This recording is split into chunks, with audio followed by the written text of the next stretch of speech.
Well, I think it's great. I think Quiet on everyone should set. do it. Like everyone. Greetings and hello there to everyone, high and near and far and wide and everything. And right now, the like and subscribe is directly over our new friend. Well, old friend, come up, whatever. PHATPHIL, the PHAT. PHATPHIL has joined us. Mr. PHATPHIL, how you doing this morning, buddy?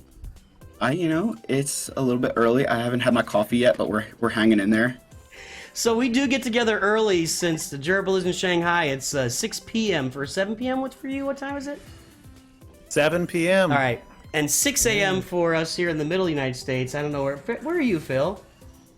East Coast, so it's like 7. Oh, you're not early. That's like normal time. You're good to go. I'm not a morning person.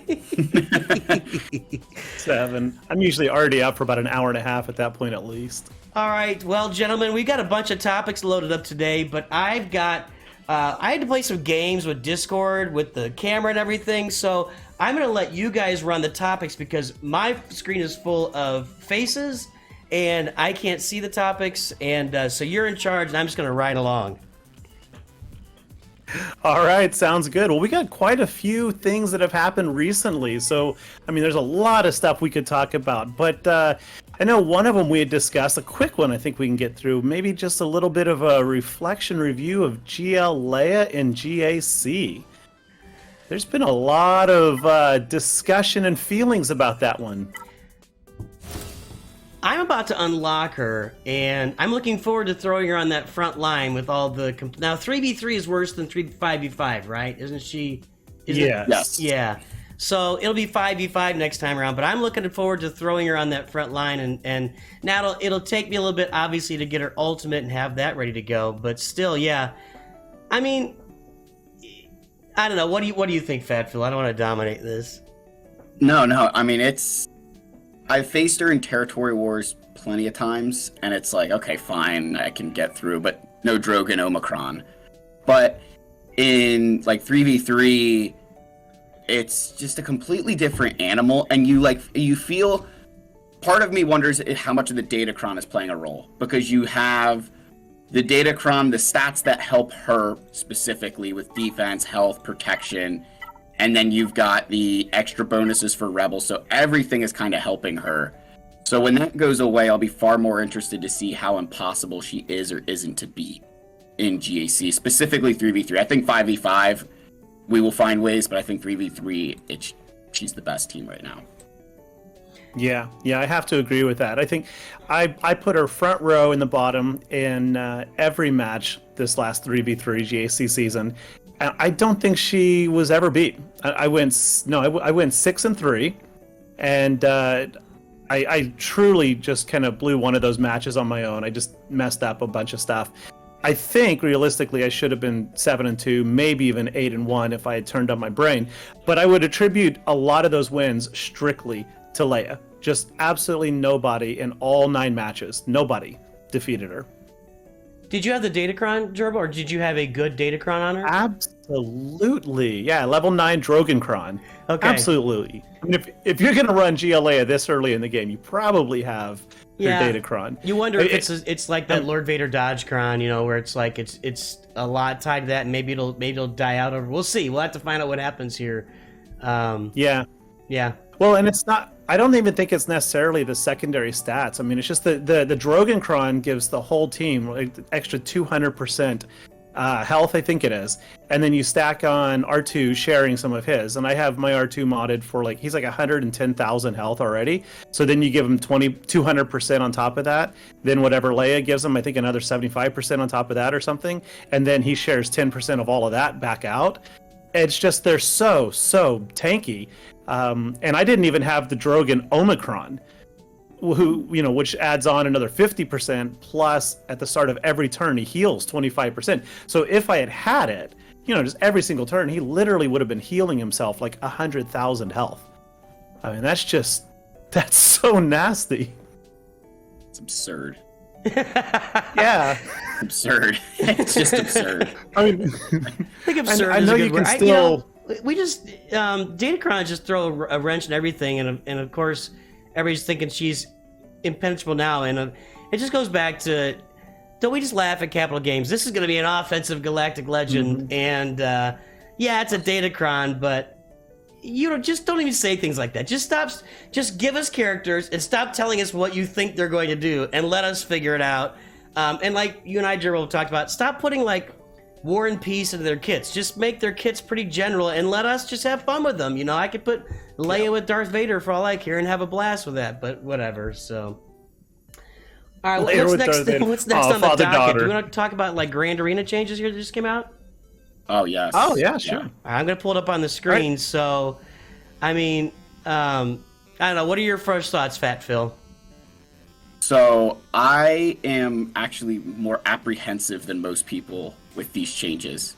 Because it makes... I was going to discuss this on my channel today, so sneak peek here, but the Lightspeed bundles make so much more sense now as to the timing of their release to...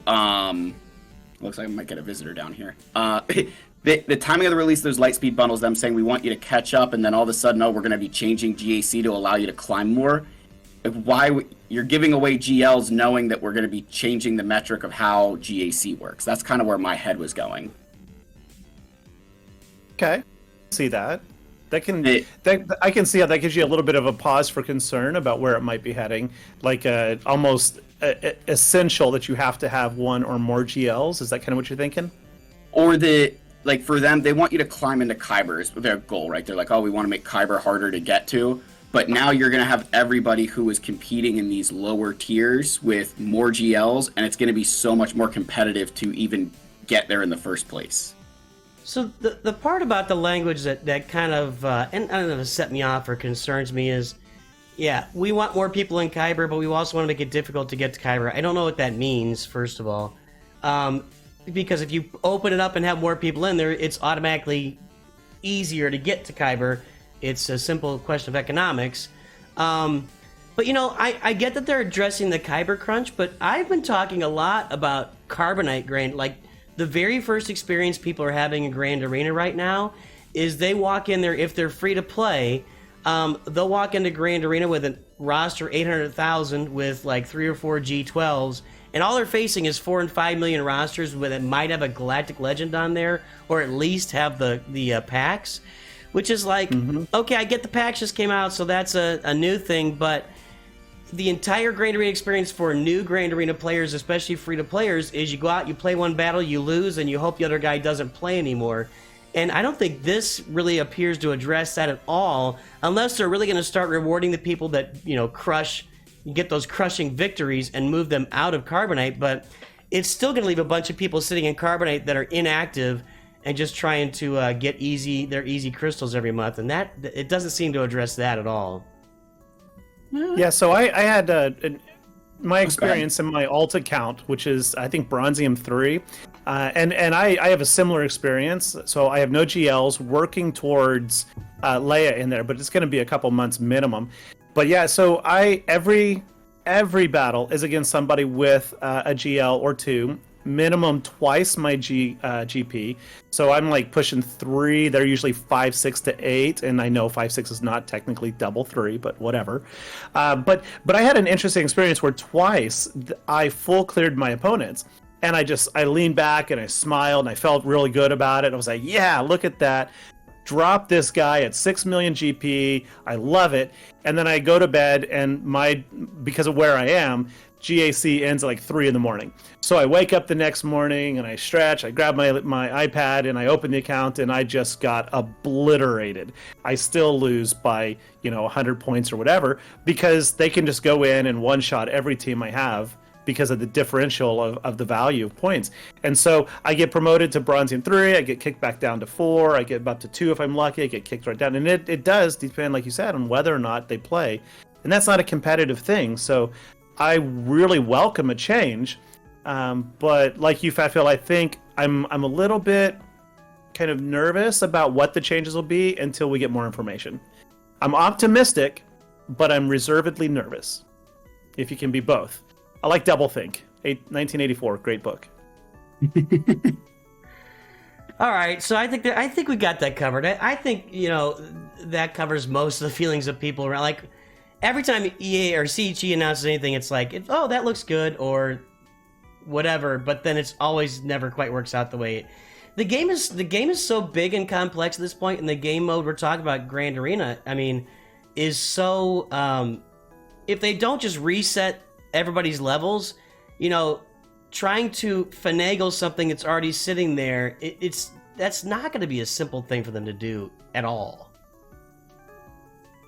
I would. No, agree. actually, what do you guys think about that idea of just resetting Grand Arena like every 6 months or something, and then just ranking everybody strictly based on GP and letting them fight their way up and down? Because then your 3 million account is guaranteed, at least in the entry rounds, to fight comparable, at least in power level, matches. And then, if you push your way up, congratulations. But right, I kind of like that idea.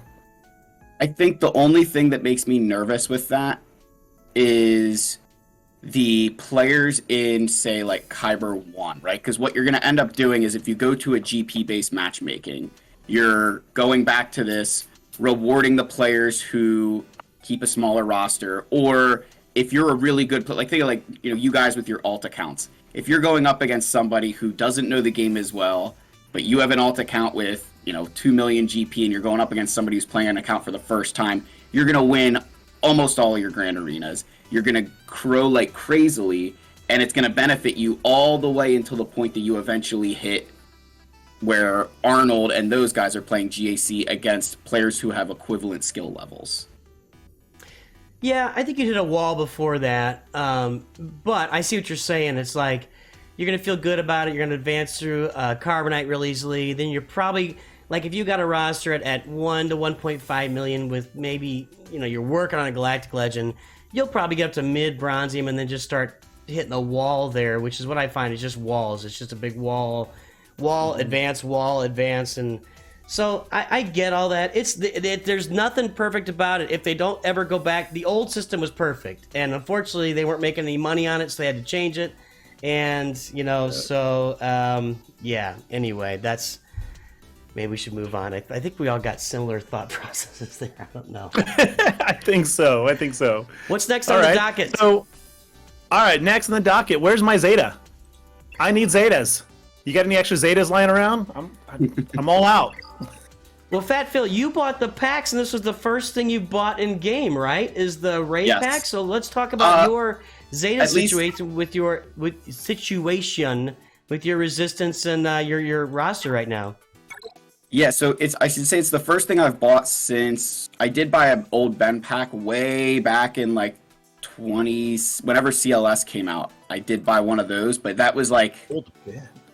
Yeah, wow. They sold when CLS first released. Nobody had old Ben because he was garbage, and then you needed him. What a sexy way to spend. I'm just laughing at Gerbil who went old Ben pack. That was a thing. I was just like, I didn't even know there was such a thing, and I thought I knew this game well.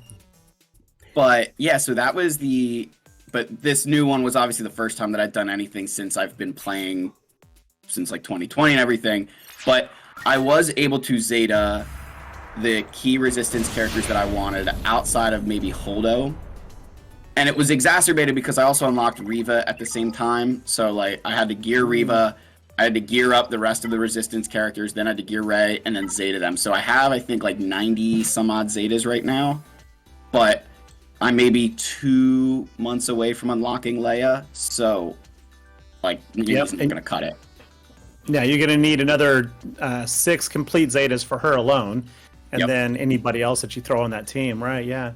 Yeah, I get this question quite often on my Discord. I do a weekly video just answering viewer questions, and it pops up a lot. Like where do I get more Zetas? So many people are hunting for them, and the Lightspeed packs are awesome. But it did suddenly inflate people's rosters, right? And they're suddenly going, "Oh wow, I need 6 Zetas for this team, 4 for this team, and then when you get that GL, you need another 6 for that one, right?"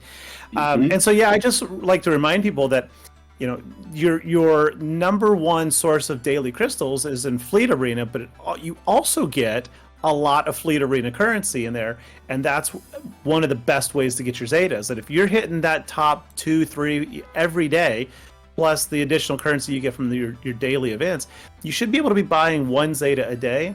And then I just always encourage people, don't forget about all the various assault battles. Work your way up on, to whatever tier that is, like 4 or 5, where you get 2 Zetas from there. So between that and then the other things like the defensive Dothamer, the Endor escalation, I think realistically you should be able to pull in about 50 to 60 free Zetas a month. But of course, it takes a long time to get all those assault battle teams up and running. But I would really, really encourage everybody at a minimum to get through like challenge tier 1 for each of the assault battles. It pays off in the end. But the Zeta crunch is real. Yeah. And I think all that's accurate. I've got my screen up here while you guys are talking. I'm literally unlocking Leia today on my stream, and I don't have any Zetas on Captain Rex. I don't have any Zetas on Captain Drogon. I don't have any Zetas on Princess Nisa. And I have 137 Zeta mats. So they all go to Leia. Huh. And now that's a different problem. But then once I get, I'm going to do my Phoenix first because Kanan and Ezra can go on that Leia team. So I'm going to be working on Rex. I got to get Drogon Zeta. I got to get R2. I don't have any Zetas on R2D2 at this point. Yeah, so I need like double the amount of Zeta mats I've got, and that's not even considering that once I finish this, I have to go finish Starkiller and that team. I actually have a Zeta on Mara Jade, and I don't have any on Starkiller yet. I've got to do my whole Resistance squad because I bought that bundle, and I got to do First Order because I bought that bundle. So I'm really curious with these new Lightspeed bundles if they don't include a Zeta bundle that gives you like 5 full mats or I don't know, whatever it would give you. Yeah, we saw that there's gonna be 7 Zeta or 7 bundles coming out. I think it's the same first 5, and then maybe it's either Zetas and a finalizer pack, or Zetas and mods, because we're all gonna be. I mean, mods is the same problem. I don't know what they're gonna put for this, but it should be really interesting with these new Lightspeed bundles when they come out. Well, that kind of brings up the. Go ahead. I was gonna say that brings up like a good point though, that the other thing that we haven't like thought about with Zetas is that the economy for them, outside of a few from assault battles, but in reality the economy for Zetas has not changed since release. That the really. Challenges for Zetas has never changed. You've always gotten 2. And you think they've gone through and done gear changes, they've done character shard changes. And I brought it up, I forget, I don't know if I mentioned it to NOOCH or not, but that like all the new characters now need 2 Zetas. Every character Omicron. Coming out needs at least 2 plus an Omicron. And then you think your conquest characters all need like 3. So how are new players supposed to participate with that content when you're gated behind the fact that you need to be playing for 6 years to acquire enough Zetas to being able to start doing that regularly? So in the store, there's apparently not everybody has it. There's these like 3 odd bundles from Ajawa. Do you guys have that in yours? Like they don't always appear in my accounts. The daily deals? There's like, yeah. There's one that's like 800 crystals, 16 and 3,200 crystals. So yep. I typically recommend never ever getting that. But every once in a while, there's one like assortment that pops up. It's got 25 Chirotechs, and then I think 2 Zetas, and then a couple relic mats for 800 crystals. And it's like the 25 Kairos by themselves is 700 crystals, which means that the 2 Zetas is only costing you 100 crystals, plus you get some of that other stuff. So like when that pops up, I typically will buy that if I have the extra credit laying around or crystals. I'm just like, score on that one. And then, of course, they're usually at the end of GAC, so we may see it tomorrow. There is a pack that pops up. I think it's like 1,250 crystals, which gives you a variable. Yeah, is it out now? Yep. Yeah, and that one gives you a variable amount of Zetas, and that one, I don't know really. Like I've bought it before, especially if I'm getting close to a Zeta that I want to get, before the next GAC or some event. But I think like it's 1,250, and I think you get the minimum of 4 Zetas. But if RNG goes your way and you hit the Omicrons and then you get like 10 Zetas or something, that one has potential. But I don't really recommend it. Yeah, but that spending the crystals is really tuned into pay to play for the most part, especially spending for Zetas. But think you're right. If people bought these packs, these maybe you may want to start looking at these if it comes out. You said it's at the end of Grand Arena, so it's only every 3 weeks. Is that right? I think so. Okay. But I don't really keep track of it. But it feels like every time we get our Grand Arena event payout, there's seem to pop up. The black market. They're like black market deals or something. Yeah, Zeta upgrade pack 2. So I mean, you know what? If you can add eight extra Zeta mats a month, and maybe you get lucky every now and then, that's probably worth it for those who have some crystals lying around. So, yeah, something to consider. Definitely. And if there's more Lightspeed bundles coming our way, I mean, I'm really curious what the next year holds for us as far as Lightspeed bundles and everything else. You know, so it could be more Zeta. What's the word? I don't know. I can't think of the word. Yes. Didgeridoo? I don't know. I don't think it's didgeridoo. I don't think it's didgeridoo. Yes. Well, we're good, man. We're good. Dearth. A dearth of Zetas. That's what I was trying to find. Dearth. Yes. Let's move on. What's next? New raid team requirements, like any suggested teams anyone thinks of. So somebody asked me in my Discord also, they were like, no, it was in my guild chat. There was a big discussion popping up about like what teams should people start farming for the new raid? Because I think it's coming out probably next week. Because I think it's going to come out a week before Thanksgiving. So the U.S. American Thanksgiving. So I think it's going to come out next week on or around the what is today, the 1st. So maybe the 8th or the 15th is my expectation. But it could be, late December. We'll see. But so people were talking and speculating. And I think that there's, even though CG has given us a bit of information, I think that there's probably a lot of assumptions floating around, and people are overlooking a lot of key details. And so, guys, correct me if I'm wrong on this one, but I recall reading that the new speeder bike chase raid is going to change everybody's kits. So, like, all of their abilities are not what's in the actual kit. And I think if that's the case, and that you're also limited to 3 characters per attempt, and so if they keep with the same 5 attempt limit, then you're maxed at 15 characters for the raid. Whereas right now with the crate, you get 25, 5 teams of 5, right? So you have a lot less characters to work from, and because they're changing the kits, we don't know what those abilities are going to look like. So my advice to my guildies has been, don't prepare for it. Just, develop your CLS team if you want, develop your troopers team if you want, chase Leia if you want, and you'll probably be okay. What do you guys think? I mean, yeah, I wouldn't. After the crate raid and all the stuff that's happened there, I think you just kind of wait this out, especially if you're a lower level player, because you're going to get away with being able to use Gear 8 teams. Like, thinking like my Gear 8 Jawas, outside of the one I have at relic levels for Jabba, those guys get me 300,000 damage every single time I do a crate raid. Yes, so, thank you. I think so many players discount that if you do those lower level teams, if you use 5 teams that get you 300,000 damage, that's 1.5 million damage. That's plenty of damage for 90% of guilds in this game. So yes. I don't think you need to worry about relicking all these characters that are outside of your current farms when Gear 8s do the trick. Okay. To say, PHATPHIL, thank you so much for the Jawa shout out there. No, this is something that just makes my head explode. So a lot of content creators have done videos talking about how amazing Boba Fett is. If you've got Executor, you've got to relic 8 Boba Fett and you can get 178,000 points in one go. And I'm like, yes, you can, if he doesn't get stunned. And I don't know how many times I've gone in and be like, stunned, back out, stunned, back out, stunned, back out. And in the same time, without any relics, I can take in Gear 8, 9 Jabbas and get nearly twice the points.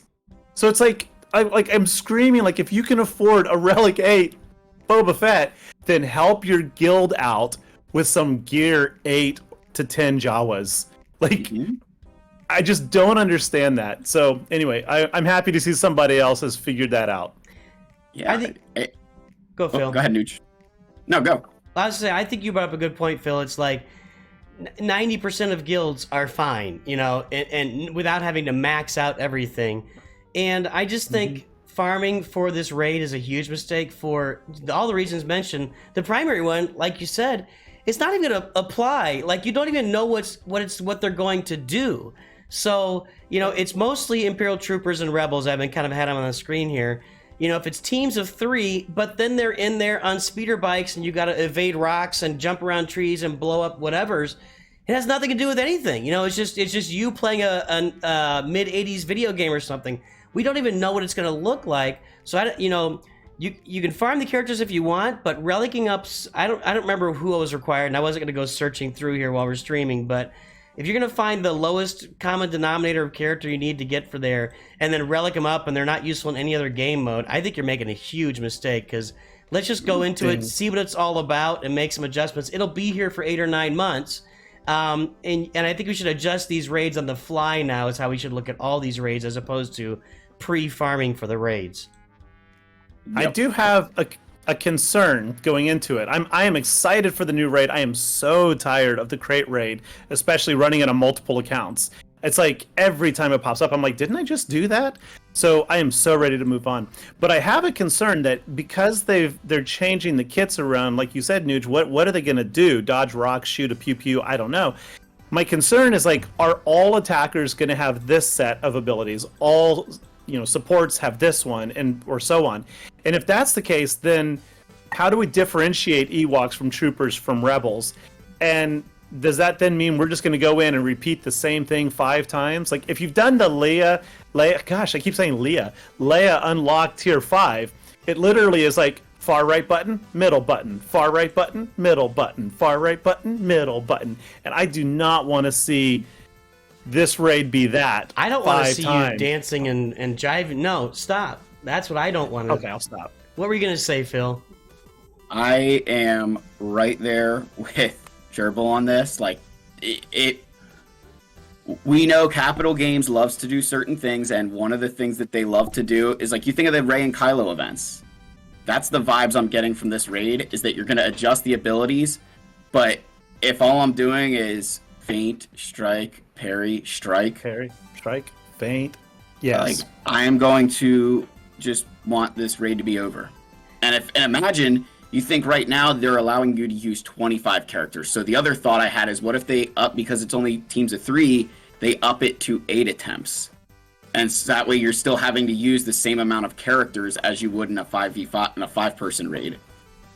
And if I have to do that 8 times, I am going to, you know, YouTube appropriate things. Like, it's not going to be fun. I guess we'll see. You know, I know they've been kind of testing out these new raid types, both here and in Loader Homie. They've kind of done a similar thing. Loader Homie, which everybody is quitting. But, you know, they're kind of trying these new, unique, different types of raids. So I'm really curious to see it, but I agree, if it's just going to be like in the Rey Kylo event, you can just go you can just alternate the first 2 abilities over and over and over again, and it works just fine. You don't have to, there's nothing, you don't have to have any knowledge in that. You can go 1, 2, 1, 2, 1, 2, 1, 2, and eventually it just works in every single time. So I hope it's not that, but I guess I would much rather have like 8-bit characters dodging rocks and shooting little mines and grenades or bombs than I would have doing. I'd rather have some finger dexterity involved. Well, people complain about that too. Everybody, whenever stuff changes, people complain. It's just that's a law of nature. But the nature of it. I think that'd be a blast to have like a little mini video game on my phone that's actually a completely different game mode and work. But we'll see how it works. I don't know. Yeah, I'm thinking the dash side scrolling, and then you've got me going images of Contra in my head, like old Nintendo Contra. Right. That would be so much fun. And for you younglings out there, just go Google Nintendo Contra. You'll figure it out. Plus, if they could put in a mechanic like up, down, A, B, B, B, and you get infinite lives, and we'd all be in good shape. You know, it's not out of the realm of possibilities, and it would make sense because Star Wars Galaxy of Heroes is in a cantina, and they're all video games within the video game, all right? I mean, that's what they are. So why not put a classic arcade video game in this cantina? Nooch, I think you stumbled onto something real there. See? That's what I'm saying. Yeah. That would be epic. Old guys. All right, next topic. So, Imperial Super Trooper is what people have been saying to me, and I'm really wondering, is it time that we gear up? So by people, you mean me. Oh, is that who I'm referencing? Let me pull him up here. Super Commando, everyone. We're talking about the Imperial Super Commando. Let's let Phil go first. Is it time to finally give it an upgrade, Emma, even though they've been talking about it? What do you think, Phil? I have very, very strong opinion on this. I think. Share. Yeah, if you have Maul, right? Because remember, the whole thing is dependent on you having Maul. Because if you don't have Maul, it doesn't matter, right? Like they're not good without Maul, so you need Maul. But you also need the ability to make a Lord Vader team that's good without Maul. So I think, like, because I've been debating this myself, that if I put a Lord Vader team down that doesn't have Maul in it, it is food for those bounty hunters. Like the bounty hunters are going to end up just beating that team because you don't need Bam there. Like it makes that team a lot easier to beat. Yep. But it opens up the door that now your opponent has to clear a much more difficult Mandalorian team. That if you put that Beskar armor, if you put like the A Mandalorian team down right now because we don't have the new Bo-Katan, we don't have that full team ready, you could throw like Beskar armor, Mando, Canderous, the Gar, Super Commando, and Maul, and now you've got 3 forms of damage immunity that teams like Imperial Troopers wouldn't be able to get through. So I think if you have Maul and you have the ability to use a Lord Vader team that can potentially win without him, yes. But if you don't have Maul, obviously it doesn't matter, but if you can't take Maul away from Lord Vader, you should not be upgrading Super Commando. That's my take. So, is there an update? Maybe I've missed it. Is there an update on whether or not they're going to edit his kit? Because last I heard they were investigating interactions. Well, they did, right? Didn't they tweaked the kit, I thought? Oh yeah, the kit has been tweaked already. Yeah. At least. Oh, okay. I missed that. Yeah, I don't think it's as good as it was. I thought they did fix it. And I don't remember what they did. I could probably find it here while we're talking, but they did do something with it. And I'll try to find it. But yeah, so that's why I'm wondering. I don't think they're going to tweak it again. And I'll Phil, you know, like my main account, I've got Maul, but I don't have Lord Vader. And very few players that aren't end gamers are farming Lord Vader. They're out there, you know, people are farming Lord Vader, but he's kind of like Rey, where nobody was farming Rey when they came into the game. There's the investigating. So I think a lot of people will be able to get Maul. I'm not finding it, but I know that they did. But maybe it's in game updates, not in developer. So I think a lot of people do have Maul without Lord Vader, and for me, like on my main account, it makes a lot of sense to me. So I may start investing some. It's so hard. It's so hard on a free-to-play account, which is what that account is, to sidetrack and relic a character like Imperial Super Commando when I'm trying to get Leviathan, then I got to get Inquis, you know. So, but that's a really good point, and I think that might be worth it on that account. Yeah, I would point out that he only needs 350 Carbonti, which is now pretty easy to get, 200 stun cuffs, 180 Mark IV keypads, and then everything else is easy. I mean, to get to the Relic Gear 13 Relic 1, you know, you do need 100 shock prod, Kairos shock prods, but other than that, he's easy to gear. So, I mean, I would say, if nothing, take him to Gear 12. Yeah. A lot of those older characters, people are finding they're easy to gear. Yeah. There's no Kairos. Lobot.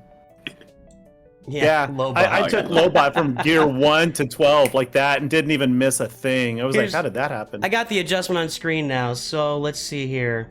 Imperial Super Commando update description, upper hand.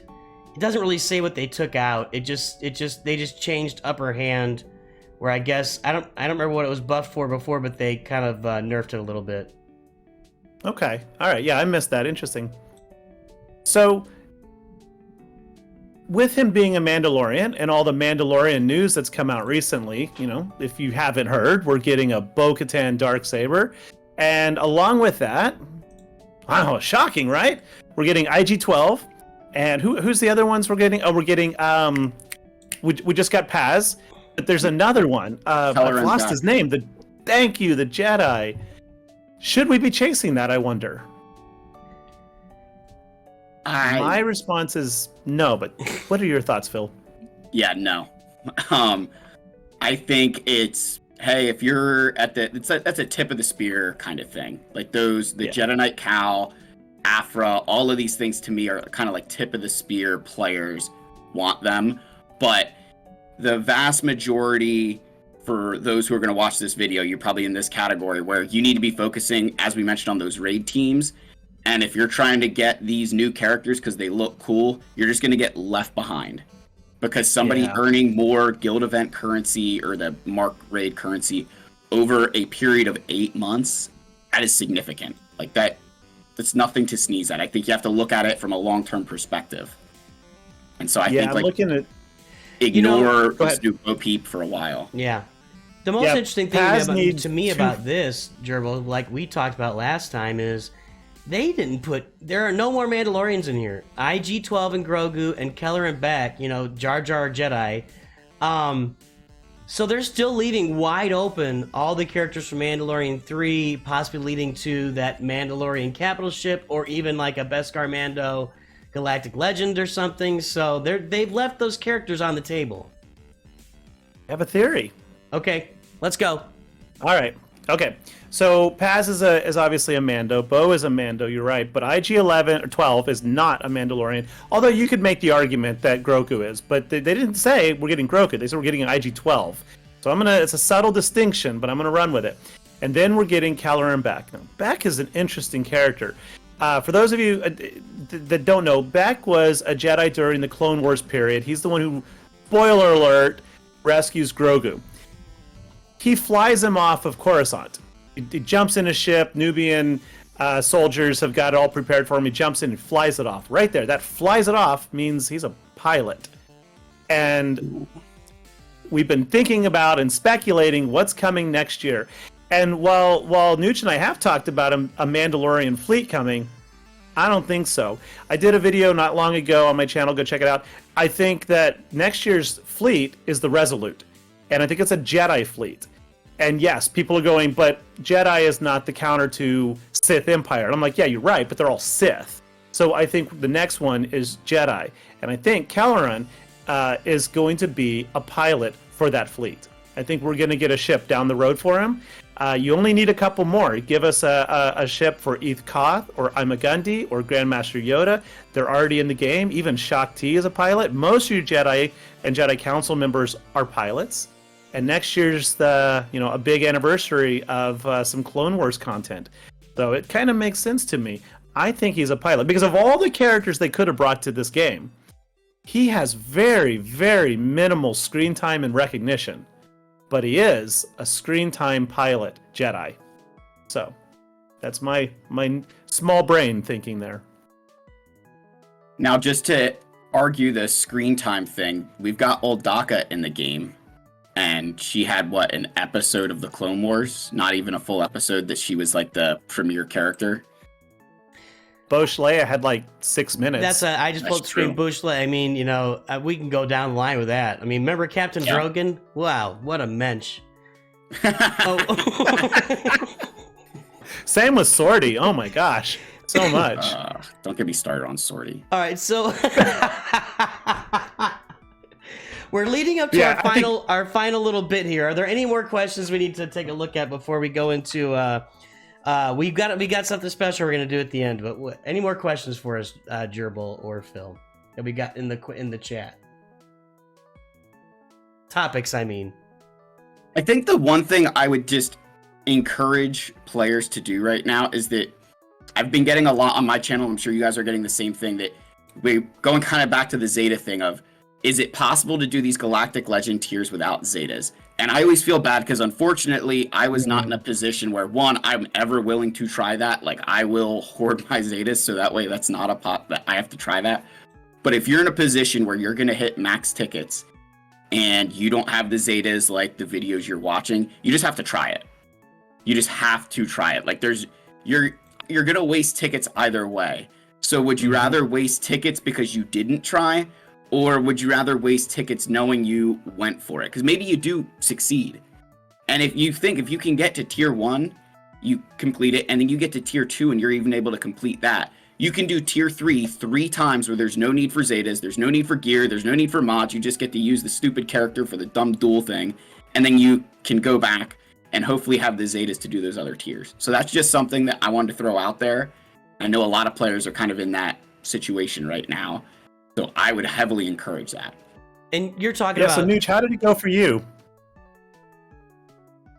How did it go for me? Yeah. I think I recently saw a stream of yours where you were using. No, we're not going to talk about that. So wait, Phil, you were talking about Ray and Kylo, right? That's what you're talking about, because you said those are the two with the rock paper scissors. Yep. Yeah, I went into tier 2 of the Leia, and I just took a shot at it with regular mods on them, and no Zeta on Leia. You've got to have that Zeta on Rolo in tier 2 of that one. I think you might be right on the Resistance and First Order ones, but yeah, Rolo, her Zeta gives her a bunch of extra offense, and without that, tier 2 of that event that may be the hardest tier of any Galactic Legend event. There's a few that are out there that are difficult. I think of the Endor tier on Jedi Master Luke, right? Wasn't that one of them that was difficult? That was challenging. Yeah, and then even still, the Sidious. I lost that Sidious tier even recently once. It's not as bad as it used to be at all. Well, there was a bug in there that's been fixed on the Sidious tier. Right. Yeah, that bug was annoying. But yeah, I think it's really good advice, Phil. Is that if you're getting the max tickets and you don't have your Zetas loaded up, take a shot at it. See how. Losing one round of tickets is not like the end of the world. It might cost you maybe at max 1 day of farming to get, and what's that in the grand scheme of things? 1 day? I mean, if you're going to time it for right when Grand Arena starts, yeah, sorry. But honestly, unlocking those Galactic Legends until you get their ultimate on most of them, I think except for Jedi Master Luke, he's not super ultimate dependent, but the rest of them really are just okay, or even like Sith Eternal, not very good at all without their ultimate. So, yeah. I would argue Leia actually doesn't need hers. No. You can do a lot with GL Leia without her ultimate. I think the ultimate is just, in fact, 90% of the time I do the ultimate, I feel, wow, that was underwhelming. Cute graphic, but what actually happened? Yeah, I will look forward to that then.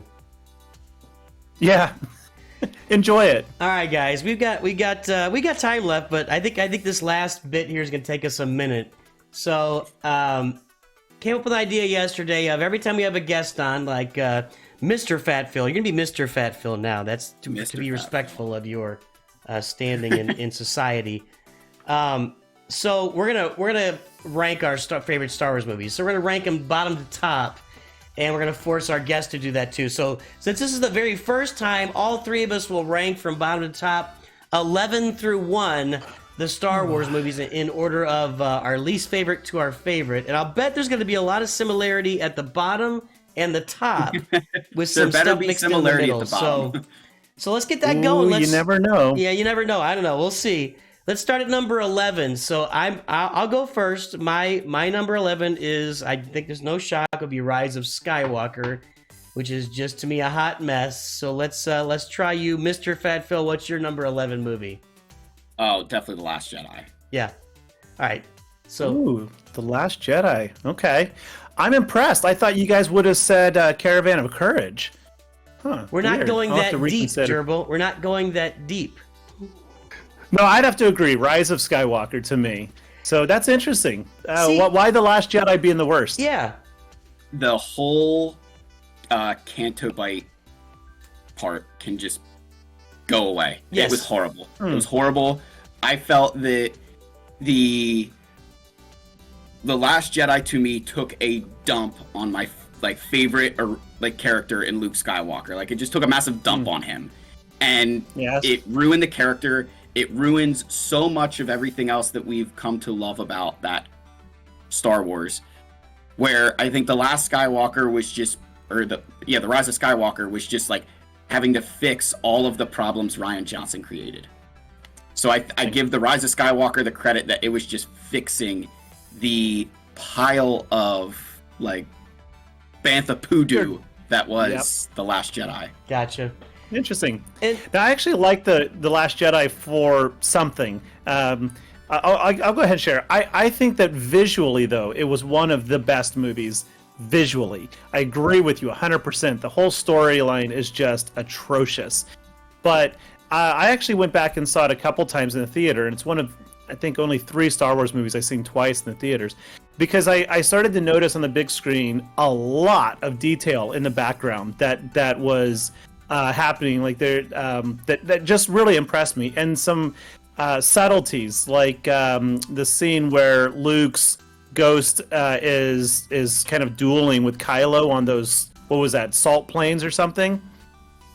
You guys remember that? Yeah, wherever that was. So there was just some little things in there, like Luke does not have any footprints, for example. He's standing there and he's moving, but Kylo, of course, is smearing that salt around, revealing the red underground. And I just like little things like that was subtle, and I thought it was a really nice touch. But yeah, the story. It was so Last Jedi is my number 10, and I actually thought the Kylo Ray stuff in there was okay. It didn't really bother me as much. The Luke stuff did bother me, but maybe not as much as some other people. But man, Phil, you're 100% right. Finn, Poe. They had no storyline. Like, they went and did this whole adventure that resulted in absolutely nothing. Like, they didn't even need to be in the movie. And what they should have just done was they just should have snuck straight onto the big ship and had a bunch of stuff happening. And they should have accomplished something with these. If you have main characters in a movie with an entire half of the movie's storyline, they have to accomplish something. And they accomplished literally nothing. Like, they go to the planet, they find a random guy, they get onto the ship, they get captured, they almost get killed, they get off the ship. They didn't do anything the entire movie. Most interesting character is in it for the shortest period of time, which is Benicio del Toro's. I don't know about that. Like, that dude's like the most interesting part of the movie, and he like, I hate that movie. So my number 10 is Last Jedi. What's your number 10, Phil? This is a tough one for me, but I would definitely probably say The Rise of Skywalker. Okay. And Gerbil? Okay. Well, mine's controversial. I'm going to say Solo. I just did not enjoy it. Yeah, see, look at those rejections right there. I did not enjoy it. And 2 reasons. I could not see past the casting. I'm trying to think of her name. She also played in Game of Thrones. Emilia Clarke. Oh, yeah. Thanks. Every single scene of her, all I could picture was Game of Thrones.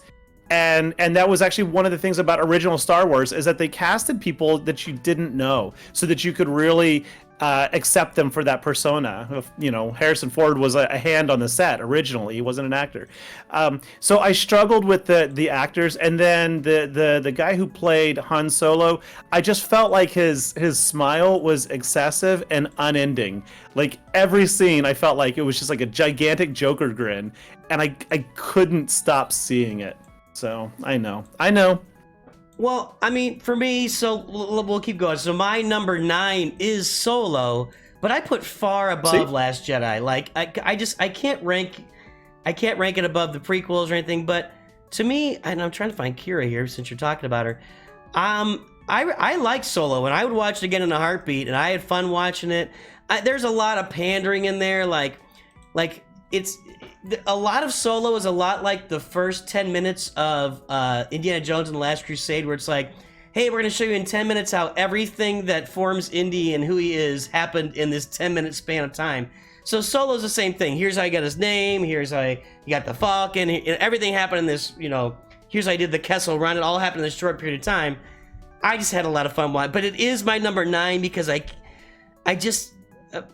I mean, you'll see the movies that come next, but for me, it's number 9. What's your number 9, Phil? The Force Awakens. Okay. Really? Yep. So, yep. Let me ask you. I just Wait, go ahead. I'm gonna let you talk, but so were you down on Force Awakens from the start, or was it something that developed over time for you? I think I was super excited when it first came out. And then the longer, like, as soon as I watched it, I was like, this is A New Hope with characters that I don't like nearly as much. And they, like, it felt like they tried to do A New Hope and make it cooler, and all they did was make it worse. Yeah, I'm right there with you. And I've got it at number 9 also. Yeah. So Yeah, I discovered within the first 20 minutes I didn't like it. Interesting. You guys are interesting. I've got a little higher than that, and for me it was I really liked it when it first came out, and I still would watch it over a lot of these movies, just because it's entertaining to me. And Han Solo is Han Solo, and I even think that the sequels became more objectionable as you watch the further movies, and they didn't take the first movie. Like, I was okay with it being a copy of A New Hope, but I expected them to develop new cool things, and they didn't. It just stopped right there, and all the character development of everybody just stopped. Like, Rey never developed anything further. She just had more adventures, crushing everything. So, yeah, if they had done more with the characters after that, I would have gone from there. What's number 8? For me, number 8 is Attack of the Clones. And it's just, love story. You got the cool Jango Fett scene. You've got the cool opening scene where they're chasing down Zam Wessel. You got the okay lightsaber scene at the end. You got the great arena scene, but so much nothing and bad stuff. Anyway. So Clone Wars is number 8 for me. How about you, Phil? I think this is where I would put Solo. Okay. And I want to make sure that I'm clear on where my rankings go, that I like Solo, and Solo's at number 8. So that tells you what I feel about the prequels, or right. the sequel trilogy, that, like, it is just down here. I like Solo, but I've got to put it at number 8. I think you brought up some very good points about that. It definitely was like, oh, everything I need to know about Han Solo has been formed in the first, 5 minutes of this movie. And then I would put it higher on the list if he didn't speak Wookiee. But when he spoke Wookiee, it, like, pissed me off, because when does he ever do that in all the rest of these? Do you know how much cooler it would have been if Han was translating to Wookiee at times? Like, nope, we're just gonna pretend that he doesn't. Yeah, and where did he get the time to learn Wookiee in his home, right? Where did that... yeah, okay, yeah, I totally... Again, man, Phil, I'm right there with you. I also want to caveat real quick and just clarify that for me, and I imagine it's the same for you guys too, ranking doesn't actually mean we hate any of these movies per se. Like, I put, like, Rise of Skywalker down, and I say I think it was a terrible movie, whatever, but that's still within the context of being a Star Wars franchise film. I love them all by virtue of the galaxy they belong to, but some are just clearly better than others. With that, my next one is going to be controversial. I am ready for you guys to fall out of your chairs. You ready for this one? You are going to so disagree with me. Revenge of the Sith. Wow. Ooh. I feel like you're just doing that to try to get a rise out of us. I feel like No. Every millennial and younger watching this video is going to fight you in the comments. Oh, yeah, they'll rank it number 1. Unsub. Tell us your story. Go ahead. Oh man, I'm getting the downvotes right now. I can see it live. No, okay. So it honestly, it comes down to two things. I just didn't like how easily it felt that Anakin went from a conflicted, torn person to, oh, I'm just gonna go mass kill every Jedi because, well, I've decided to now, right? I mean, it's like there was almost no. I don't know, it just went overboard real fast from, like, I really don't know, what should I do? Oh, I'll save you, Palpatine. Oh yeah, okay, don't worry, I'll just go kill everyone now because you've asked me to. I didn't understand that. And then secondly, in my real life, I'm a teacher, so I work in a school all the time, and so when he walks in and, they're like, what do we do, Master Anakin? And he's like, die, and just kills all the kids. That struck a nerve with me when I saw that the first time, and it's just me. I can't let that go. Like I don't think that scene needed to be there. We already we already knew that he kills kids. I mean, he admitted it, and yet somehow Padme still had two babies with him. That was just bizarre, But whatever. Hey. I agree with you on all points you made. I think that over time, though, the movie has aged really well as far, with the final battle being so important and with the sequels coming out and being so bad. After I watched Rise of Skywalker the second time in theaters, I went home and watched the first 2 minutes of Phantom Menace. And I was like, oh, hey, look, here's a storyline that started in the first 2 minutes and was carried out throughout the entire 3 movies. So I agree with you on that, but man, I'm not going. Man, you went a little nuts there. You're gonna get us in trouble. It's a good movie, though. I'm not saying it's bad. It's a good movie. It's very, very entertaining. So number 7 for me is Force Awakens. We've talked about it a little bit already. I'm gonna let you guys do your number 7. I gotta go wake up my kid, but keep going. You guys do number 7. I'm gonna be right back here in 1 minute. All right. Number 7. So I just got to make sure what I have left here. I've got all the prequels, all the OT, and Rogue One. Okay. I'd probably put. I think this is where I put the Phantom Menace at number 7. Oh, really? Yeah. Oh, wow. Okay. We're above we're where I like the movies, right? Like this is still a very good movie for me, but I think Phantom Menace. For me, there's some very cool scenes in it, but I feel like your villain in Darth Maul was completely wasted in that movie. Like, I wanted more of Darth Maul. I don't know. I just feel like as time has gone on, I've not enjoyed that one as much as I've enjoyed the other movies. Yeah, I put The Last Jedi here in number 7. Ooh. So finishing off my now let me. I want to say something that you talked about something you said earlier, Gerbil. You said that you love these movies just by virtue of being in the Star Wars universe, and I think I'm more like a lot of people. I shouldn't say that. Let me give you my thought on that. I'm not willing to say just because it's got the brand on it that I'm going to love it no matter what. Like I've talked about the shows here recently, and most of these shows are just kind of a hot mess, like Kenobi and Ahsoka is just so slow throughout. And I just have a different take on that. I feel like each movie or each show should really earn its keep and really move the universe forward, as opposed to just saying, we're in the universe, so you're going to like us, so we can, it gives, I think it kind of gives them an out if we feel that way.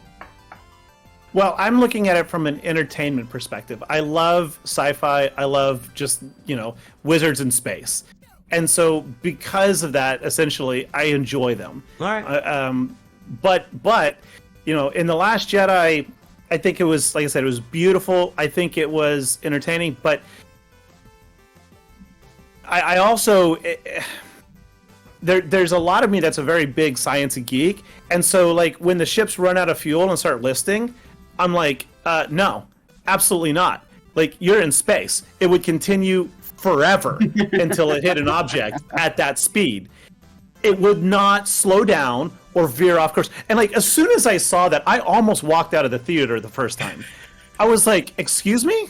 But it's number 7 for was you. there not... Last Jedi. Yeah, I know. Because reasons... But Phantom Menace is what Phil said, and Phantom Menace I've got higher, obviously.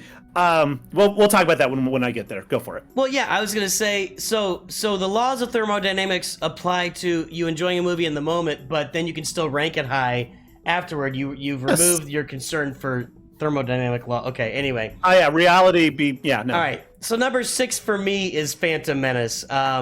This one, honestly, was on the stink list for a long time, with myself and a lot. I remember we watched it the first time and we walked out, and I remember because we were so excited for this movie. Like, the trailer had come out, like, people were going to see Meet Joe Black, which is a Brad Pitt movie that has disappeared into obscurity. people were buying tickets to that movie to see the trailer for Phantom Menace when it came out, because you couldn't. There wasn't YouTube at the time. There's no way to watch a trailer except to go to the theater. So there were people that were buying tickets to meet Joe Black. They'd watch the Star Wars trailer for Phantom Menace, and they would just walk out of the movie.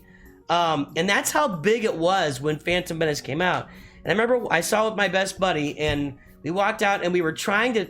You could really tell and feel it that you were trying to say, "Well, I like this." We were trying to find things we liked about it, but it just kind of left us feeling dead inside because it just was such a departure from what Star Wars was to us. But I've got it number 6. It's again has aged really well over time, I think. That's where I go with Phantom Menace. Phil. All right, so now I've got to go to number 6. I think this is where Attack of the Clones goes. I enjoyed Attack of the Clones.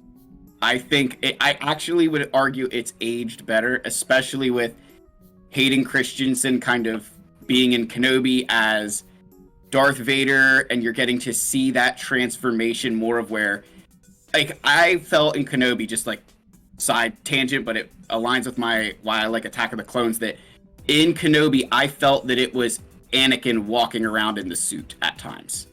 That it was not Darth Vader in the suit, that it was Anakin. And that's why, and I enjoyed Kenobi for that reason.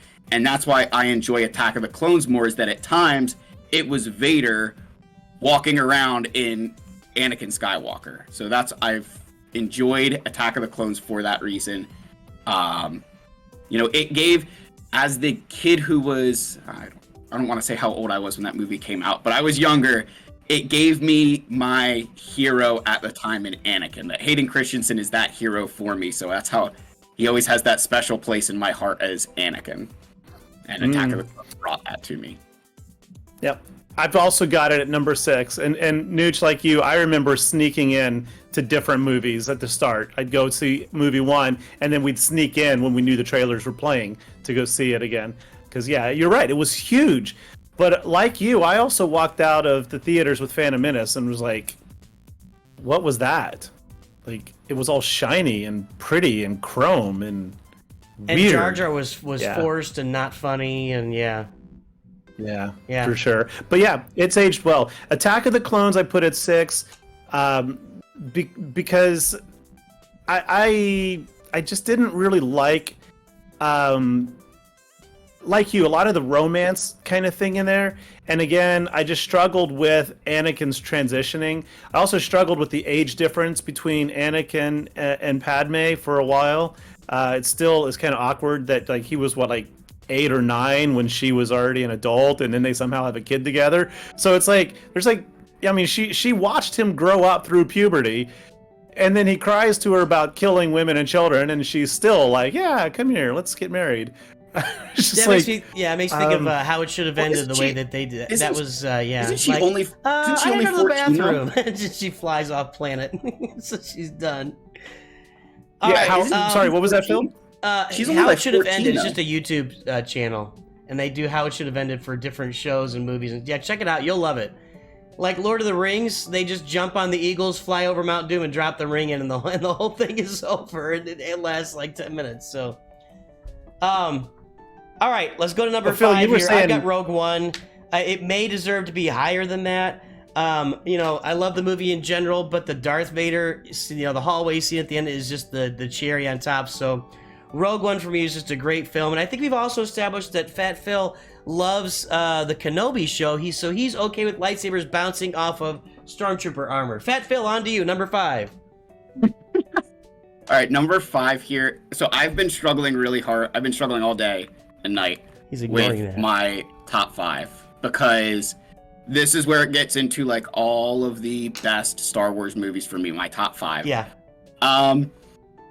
I think if I was to set aside my love of the original trilogy, because even though I am on the, like for most people, I'm younger, I still grew up watching the original trilogy before I saw all the new Star Wars. That like Han Solo shot first. That's what I remember as a kid, was Han Solo shooting first. So, with that said, at number 5, I've got to put Rogue One.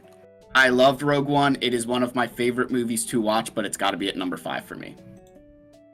I think the other ones to me are better. They mean more to me. There's sentimental value there. Rogue One, number 5. Interesting. Phantom Menace. And I'm done with the prequels. Although, I will say I love the music in the Phantom Menace. I think that was probably one of the better things in that movie. It had some great music. Yeah, Duel of the Fates is still amazing. Yeah. That's the first it's Star so Wars. iconic.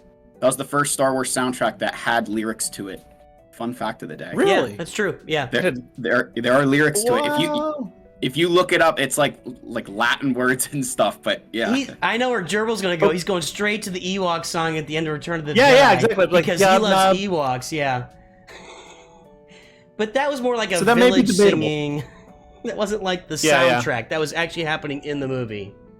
Yeah. What about Jabba's musicians though? There was the girl with the long lip. Wasn't she but singing? Again, those are that's like more like a song they're singing in the movie. It's not like the background music. Oh, I in got the you. movie. Cinematic sounds. Yeah. Cinematic music. I Yeah. got you. Yep. Yeah. You're absolutely okay. I got you. All right, so since we're Good on distinction Java there. singing, my number 4 is Return of the Jedi, and what I have found is that the new generation of Star Wars fans values Return of the Jedi more than the old Star Wars fans, and that's not saying I don't love this movie. It's like, if it's number 4 on my Star Wars list, it's pretty much number 4 or maybe number 5 on my overall list of movies ever. It's just that I think that Return of the Jedi, when it came out, and for people that grew up with this stuff, was not as good of a movie as the first two. But people now have come to really appreciate it for Luke Skywalker's journey and where he comes at the end, and he saves the galaxy through his virtue and his virtue alone. And especially with the sequels coming out and destroying that part of Luke Skywalker, people really super appreciate, that part of Luke Skywalker. So for me, number 4 is Return of the Jedi. But for me, these top 4 are almost interchangeable, but I'll go ahead and turn it over to Phil for his number 4. All right, so my number 4 is A New Hope. It pains me. It pains me, but it's number 4. I think of the original trilogy, to me, now obviously I grew up, differently, but to me it was the one I've enjoyed the least as time goes on. I still doesn't mean that I don't love it. Like, let's be like NOOCH said, these are like my all-time favorite movies. Right. Now that we got through the sequel trilogy, we can get into like my favorite movies. So A New Hope to me just falls short of my top 3. I think there's some fantastic parts in it, but if you were like Phil, you can only watch 2 Star Wars movies for the rest of your life, A New Hope is not one of them. Gerbil. Yeah. A New Hope also. It's probably the first Star Wars movie I remember watching, and I remember watching it on television, usually Friday nights, with commercials every 3 or 4 minutes. It just drove me nuts. And like you both, differentiating the top 4 is almost impossible, really. But there is the one thing that I struggle with this one, and I noticed this one really young, was how heartbroken and distressed Luke was when old Ben died. But when Aunt and Uncle Owen, who get cooked and raised him, died, it's like, well, we'll get over that pretty quick. Let's just move on. Like seriously, I can't believe he's dead. Dude, the people who raised you just got cooked. And it's just like, That's how you decide he's going to be a Jedi. Come on, man. Yeah. All right. Yeah. No, but number 3. Number 3 for me is Revenge of the Sith. I think it's a really important movie. I love the final scene. I love the opening 15 minutes. I love the final 15 minutes. And there's a lot of stuff in between that really bothers me a lot and doesn't do a lot for me. And the script and the things Anakin says are really bad. But the story of Anakin and Obi-Wan is so important to Star Wars. I love Revenge of the Sith, but it comes number 3 for me. PHATPHIL. I am in the same boat. It's number 3 for me. I very much agree that it's almost like I can watch the duel between the battle of the heroes. I can watch that. Just like I don't know if you guys said like TikTok. If I scroll through TikTok and the Battle of the Heroes comes up, I just sit there and watch it. It is the most, to me, that is the most iconic lightsaber duel of all time. And it's even more iconic when you appreciate Star Wars the way that many of us do, where it's like, those are 2 brothers battling each other on this volcanic planet. And it was, it's my favorite part, and I will forever love that movie for the hero that Anakin was and the fall that he had. That's why it's at number 3. All right. My number 3, Empire Strikes Back. Oh, And many people, many people call that their number 1, and I get it. They're so, it's so hard to put these in, in the top 5. Yeah, it is so hard. But I'm just not a huge fan of the Hoth scenes in general. That is Hoth, right? Yes. Yeah. That's the Hoth scene. I'm just not a big fan of that. I do love the outtake, though. If you've never seen it, where stormtroopers open a door, and right as they open it, a Wampa arm reaches out and grabs one and pulls him in, and the other one slams the door shut and just kind of walks away. Yeah, that's funny. I absolutely love that. Yeah. And then if you've never seen the bad lip reading, 20 Nights, Hostels on the Hill, which is all like a bad lip reading music rock video of the Hoth scene, it will get stuck in your head forever. So you got to go check that out. But no, it's interchangeable with the top 3 for me for sure. But yeah, I'd go number 3. All right, my number 2 is A New Hope, and I think this is a generational thing. Obviously, there's some gaps in the story, and the special effects aren't as good. This is the first movie I saw ever, and I saw it at the drive-in. My dad took me to the drive-in to see A New Hope, and I think the people from my generation, I guess we'll call us the Gen Xers. I don't know I don't know where you guys fall. I think you're both, maybe. Anyway, it doesn't matter. A New Hope started my entire movie-going experience, and now I go to the movies all the time. It's something that I love doing. It's like my favorite side activity is going to the movies. My favorite activity I do, and for me, it's just so influential and important. And I think it's such an important movie, kicking off the whole franchise. I actually had it rated number 1 for a long, long time in my life, just because of the importance it has.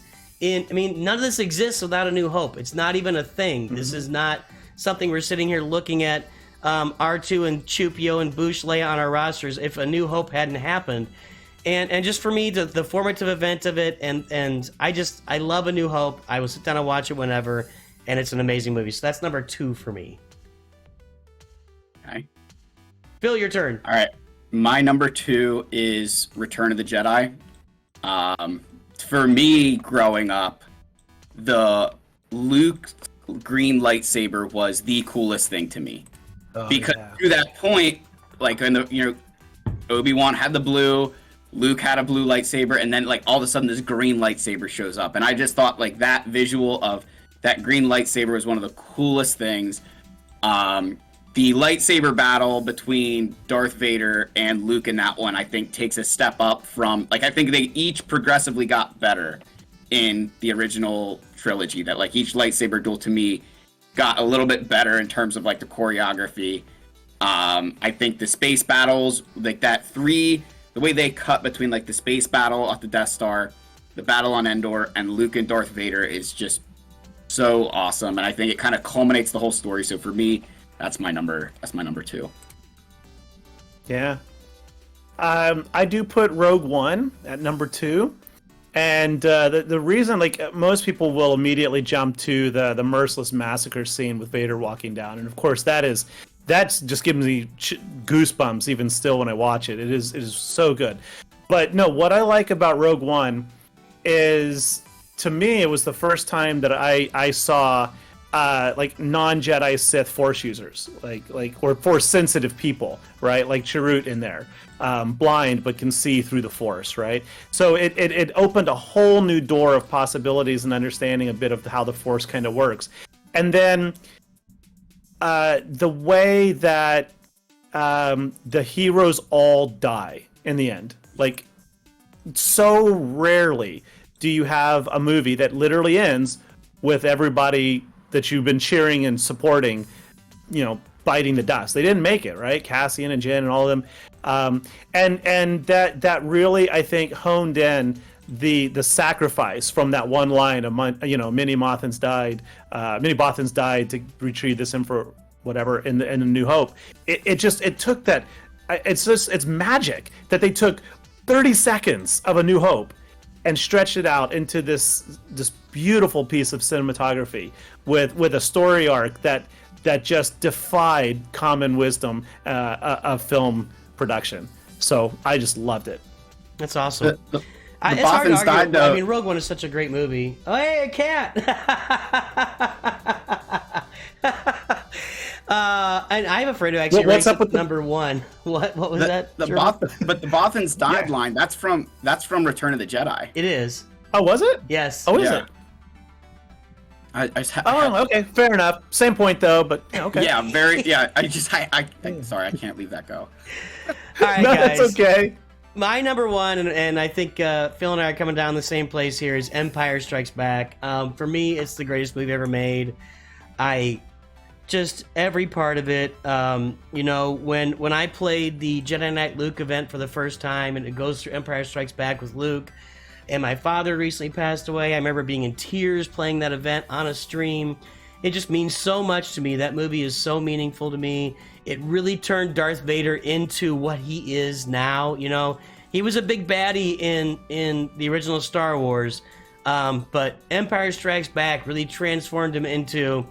He's a bad guy with a comedic wit, and I mean, he's just obsessed, and he's powerful, and I mean, Darth Vader in Empire Strikes Back is his peak, his absolute peak, and golly, I love that movie. I would sit there and watch it. I could watch it every day of my life and never get tired of it. So Empire for me is the greatest movie ever made. So obviously I'm picking this one too. Now I've got, some other reasons here that I love that movie. I mean, number one, it's got my all-time favorite Star Wars character in it. It's got the Wampa. So I can't not love Empire Strikes Back for that reason. But on a serious note, to me, the way that it starts as just this, it's such a movie with, the first one is A New Hope. And then you get to Empire Strikes Back, and the entire time there's just this feeling of hopelessness. Like you're watching them on Hoth just assault these guys with little rifles, and you've got these massive tanks destroying everything. And then you're watching them fly through an asteroid field, and you're like, oh, you know what? I'd rather face Star Destroyers than fly through this asteroid field. And then you get to Bespin, and you're like, oh, it's all good. And then, we would be honored if you would join us. And then it just, there's never a feeling of safety for the rebels in that one, and it keeps you on your toes. It has the greatest cinematic reveal of all time. I mean, the soundtrack, everything in that movie is unbelievable. And the lightsaber fight between Luke and Darth Vader in that one, while I think the one in Return of the Jedi is better, I do love how you can see where Vader is toying with Luke for 90% of that fight, and then when he gets serious, off comes an arm. So yeah, number one for me. That's a by far and away number one too. I agree, by far and away, actually. You're really making me question my choices here. Yeah, I put Return of the Jedi, and I'm gonna stand by it in my list. I think Return of the Jedi is as you guys pointed out, how Luke brings down Palpatine through his humanity, or his what did you call it, Nooch? You said something like his he. What did I say? I don't know what word you said, but I was like, yeah, that's it exactly. So there's a scene where Luke and Vader are on the elevator as they're on their way to Palpatine, right? And Luke is trying to find him some redemption, and Vader says, you don't know the power of the dark side. And most everyone I talk to use that as saying like he is so completely lost in the dark side, believing that it to be so much more dominant and powerful than the light side. But I look at it from a different perspective, of saying that he is recognizing that he is trapped, that he cannot escape, because the dark side has consumed him rather than him embracing it. And I like that dynamic. And then I also I really like, and yeah, I'm the Ewok guy, I get that, but I really like underdogs. I went to a high school that went 0-39 consecutive football games and I was in the band. I did not play football, but yeah, 39 consecutive losses. Then I went to a university that also had a similar football winning streak. So I've always cheered on the underdogs. And, you know, even by Lucas's own admission, Return of the Jedi was political commentary. And he had envisioned from the beginning that the Empire would be brought down by its arrogance by a technologically inferior race. Originally, he wanted to be Wookiees. But, yeah, you know, and I get into this discussion on Discord quite often. People don't remember, but in Return of the Jedi, the rebels were defeated. They were absolutely defeated. They you know, on the ground, they were all lined up in rows, held at gunpoint with ATSTs pointing at them until the Ewoks jumped in and surprised them and dispersed the troopers in response. So I like that underdog victory moment. I like the Luke appealing to, you know, the good in his father. And I like the redemption. Even though I'm sure there's a lot of younglings that are wondering how his ghost is there. It's but anyway. Yeah, so it's virtue, by the way. It took me a minute. Luke saves the galaxy via his virtue, yes. So yes, there you go. All right, guys. Well, that's going to wrap up our topics. I think that was a really fun discussion, and when we get guests on Gerbil, I'll look forward to having, you know, talking about these movies again. But hey, PHATPHIL, thanks for joining us today, buddy. Oh, thank you for having me, guys. This is a lot of fun. Yeah, I'm going to let you wrap this up. Yeah, why don't you take us out, PHATPHIL, talk about your channel, what's going on the channel, just maybe give us a little send-off for the game, but you can take us out here, sir. Yeah, I mean, on the channel, I do a little bit of everything, except streaming is definitely the rarest thing I do.